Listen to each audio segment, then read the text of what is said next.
எத்தனையோ இலக்கியவாதிங்க, சமூக சீர்திருத்தவாதிங்க, சமூக ஆர்வலர்கள்,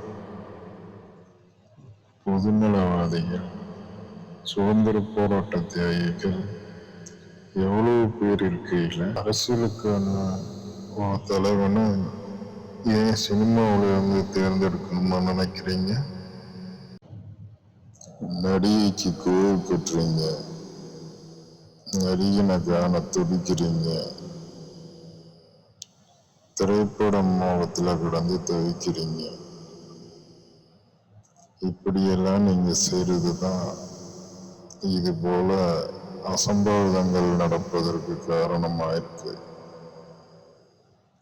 நடிகை என்பவன் ஒரு டான்ஸ் சொல்லி கொடுத்தா செய்வான், டைரக்டர் சொல்றத நடிப்பான், டயலாக் ஸ்கிரிப்ட் எழுதி கொடுத்து பேசுவான், காசை வாங்கிட்டு போயிட்டே இருப்பான். நீங்க தேர்ந்தெடுக்கக்கூடிய இந்த நடிகன் ஒரு அரசியல் தலைவனா வருவதற்கு என்ன தகுதி இருக்குன்னு யோசிச்சு பாத்தீங்களா? அவன் தான் சம்பாதிச்ச பணத்தை காப்பாத்திக்கிறதுக்கு அரசியலுக்கு வரலாம்.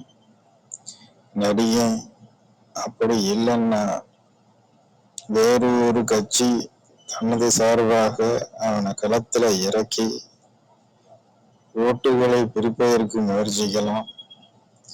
இப்படி பலவாறும் அவன் அரசியலுக்கு வருவதற்கு வாய்ப்புகள் இருக்கு. பொதுமக்களாகிய நீங்க தான் அதை இனம் கண்டுபிடிச்சு ஒதுங்கணும், ஒதுக்கணும்.